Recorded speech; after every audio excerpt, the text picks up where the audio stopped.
ప్రతాపంబును నీ ప్రభావంబును నీడు ఔదార్యంబులెదుగానా. ఈ ప్రపంచంలో ఎంతమంది ఉన్నారయ్యా, మహానుభావులు ఉన్నారు, నీలాంటి వాళ్ళు ఎవరూ లేరు. ప్రణవ పంచాక్షర బ్రహ్మ విద్యా మహోపనిషత్తుని పాణి పల్లవగ్రము అట్టి నిన్ను చేవేడవచ్చి తివిందరమును. అటువంటి మహానుభావుడు వినువు, సాక్షాత్తు ప్రణవ పంచాక్షరం నీ చేతిలో ఉన్నది, అంతటి మహనీయుడు వినువు. బ్రహ్మదేవుడి యొక్క ఆనతి వల్ల నీ దగ్గరికి వచ్చాము, నువ్వు మాకు పనిచేసి పెట్టాలా అని అడిగారట. అడిగితే ఇంతమంది దేవతలు వచ్చారు, దేవగురువు బృహస్పతి వచ్చాడు, ఏమిటిది చాలా ఆశ్చర్యంగా ఉన్నది, వాళ్లకు సాధ్యం కానిది నేను చెయ్యాలా, కనుక అట్లకంటే అంతకంటే ఇంకా అదృష్టమే ఉన్నది. ఇంతమంది మహానుభావులు వచ్చి అడిగితే ఎట్లా కాదంటాను, తప్పకుండా చేస్తాను, ఏమిటి చెప్పండి. బ్రహ్మ తేజస్సు అంటే ఎట్లా ఉంటుందో మనకు పురాణాలలో కనిపిస్తుంది. విశ్వామిత్రుడు వశిష్ఠునితో విరోధించాడు, వశిష్ఠుని ఆశ్రమానికి వెళ్ళాడు. వెళితే ఆయన ఆతిథ్యం ఇచ్చాడు. ఆయన దగ్గర కామధేను ఉన్నది, హోమధేనువు, నందినీధేనువు అంటారు దాన్ని. అంటే స్వర్గంలో ఇంద్రుడి దగ్గర ఏ కామధేనువు ఉంటుందో ఆ కామధేనువు యొక్క బిడ్డ ఈ నందినీధేనువు. కొన్ని వేల మంది సైన్యంతో వెళ్ళాడు ఆయన. ఎండలో అలిసిపోయినాడు, వేటకు వెళ్ళినవాడు. అలిసిపోతే వశిష్ఠుడు అందరూ రండి, హాయిగా భోంచేయండి అన్నాడు. నందినితో చెప్పాడు, వాళ్ళకి కాస్త ఆతిథ్యం సంగతి చూడు అన్నాడు. అంటే ఆవిడ అందరికీ పంచభక్ష పరమాణాలతో ఆహారాలు సృష్టించి ఇచ్చింది. ఇస్తే ఆశ్చర్యపడ్డాడు విశ్వామిత్రుడు. ఏమీ లేని ఆశ్రమం, అడవిలో చిన్న కుటీరాలలో ఉండేటువంటి వాళ్ళు, ఈ నందినిధేను ఇన్ని వేల మందికి నా సైన్యానికి ఆతిథ్యం ఇచ్చింది, ఇంతట ఈ ధేనువు ఈయన దగ్గర ఎందుకు, నా దగ్గరికి ఉంటే ఇంకా బాగుంటుంది కదా అనుకొని వశిష్ఠుని దగ్గరికి వెళ్ళి అడిగాడు. అయ్యా, మీ ఆవును నాకు ఇవ్వండి, మీ నందినీధేనువును నాకు ఇవ్వండి, నేను దీంతో ప్రజలకు బాగా సౌకర్యాలు ఏర్పరుస్తాను, మీకు కావాలంటే 1000 ఆవులు ఇస్తాను అన్నాడు. అంటే ఆయన అన్నాడు, అట్లా ఇచ్చేది కాదు, ఇది దేవతలు నాకు ఇచ్చింది, ఇది ఇంకోళ్ళకి ఇచ్చేది కాదు అన్నాడు. ఆయన లేదు, నువ్వు ఇచ్చేది ఏమిటి, నేను తీసుకెళ్తాను, నేను చక్రవర్తిని అన్నాడు. ఏం మాట్లాడలేదు ఆయన. నందినీదేవును లాక్కెళ్ళారు సైనికులు. అది విదిలించుకొని వచ్చింది. మహర్షి, నన్ను వీళ్ళు బలవంతంగా తీసుకెళ్తున్నారు, మీరు నన్ను విశ్వామిత్రుడికి ఇచ్చారా అని అడిగింది. నేను ఎందుకు ఇస్తానమ్మా, నేనేమి ఇవ్వలేదు, ఇతడు రాజు బలవంతుడు అంటేను, ఈ రాజులు ఈ బలాలు మీ ముందు ఎంత మహానుభావ, మీ దాకా అక్కర్లేదు, నాకు ఆజ్ఞ ఇవ్వండి, నేను చూసుకుంటానన్నది. సరేనమ్మా అన్నాడు. నందినీధేనువు శరీరంలో నుంచి కొన్ని వందల వేల మంది సైనికులు పుట్టారు, మహాయుధాలు పుట్టినాయి. వాళ్ళు విశ్వామిత్రుడు సైన్యం మొత్తాన్ని నాశనం చేశారు. ఆశ్చర్యపడ్డాడు విశ్వామిత్రుడు. ఆశ్చర్యపడి దిగ్బలం క్షత్రియ బలం బ్రహ్మతేజోబలం బలం, ఈ క్షత్రియ బలం ఎందుకు పనికొస్తుంది బ్రహ్మతేజస్సు ముందు, నేను ఈ వశిష్ఠుడిని ఏమైనా సరే జయించాలా, నాకు ఇంత అవమానం కలిగిస్తాడా, ఈ దేశానికి చక్రవర్తిని నేను అనుకున్నాడు. అనుకొని శివుడిని గురించి వెళ్ళి తపస్సు చేశాడు. శివుడు ప్రత్యక్షమైనాడు. ఏం కావాలి నీకు అన్నాడు. అంటే సర్వ లోకములలో ఉండే అస్త్రములన్నీ నాకు కావాలి. పరమేశ్వరుడు రుద్రుడు, పరమశివుడు అన్ని అస్త్రములు కూడా ఇచ్చాడు విశ్వామిత్రుడికి. అవి తీసుకొచ్చాడు. ఆ అస్త్రాలతో మహాబలంతో అహంకారంతో వశిష్ఠాశ్రమం మీదకి వచ్చాడు. వచ్చి అస్త్రాలన్నింటినీ వరుసగా ప్రయోగించడం మొదలుపెట్టాడు. ఆగ్నేయాస్త్రం వేశాడు. ఆశ్రమం అంతా తగలబడిపోతున్నది.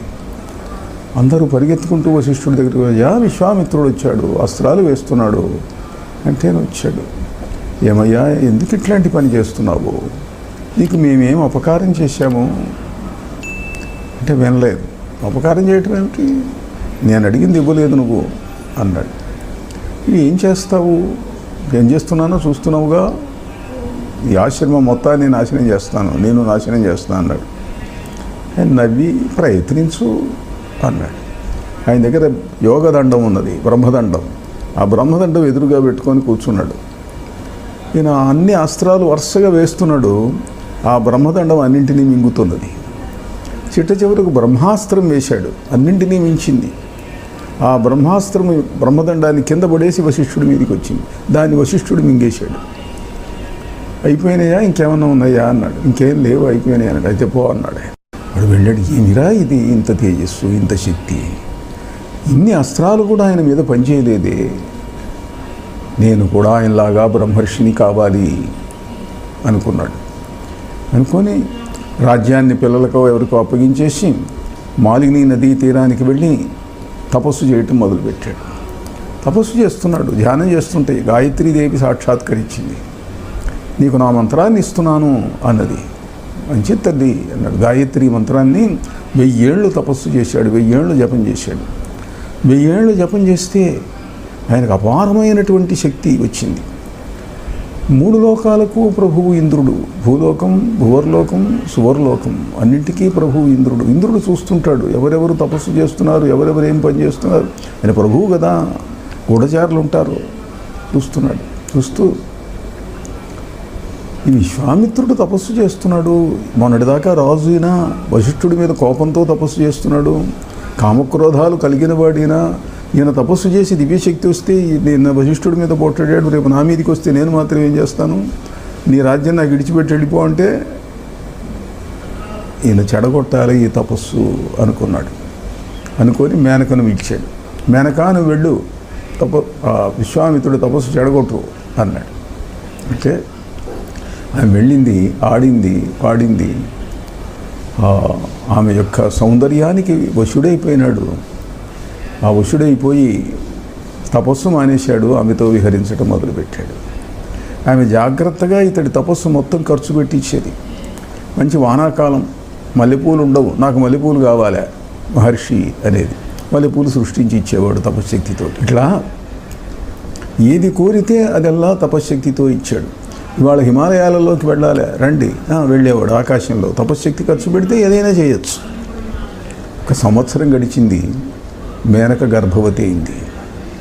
గర్భవతి అయితే ఒకరోజు విశ్వామిత్ర మహర్షి, ఇవాళ నాకు మలయ పర్వతం మీద విహరిద్దామని ఉందండి, రండి పోదాం అని. ఆమె నడుము పట్టుకున్నాడు, ఆకాశానికి ఎగరబోయినాడు. ఎగరలే, కిందనే ఉన్నాడు. ఆమె ఆకాశానికి ఎగిరింది. అప్సరస ఆమెకు సహజంగా ఆకాశగమన శక్తి ఉన్నది. అదేమిటి మహర్షి మీరు పైకి రావటం లేదు అంటే, నేను రాలేకపోతున్నాను మేనక, నా తపశ్శక్తి అయిపోయింది, బ్యాంక్ బ్యాలెన్స్ అయిపోయింది, చెక్ ఇన్వాలిడ్. సరే మహర్షి, అట్లయితే నేను వెళ్ళొస్తాను. అదేమిటి మేనక, మన ఇద్దరం ప్రేమించుకున్నాము, నా వల్ల గర్భవతి కూడా అయినావు నువ్వు అంటే, మాకు ప్రేమలు దోమలు ఇట్లాంటివి ఉండవండి.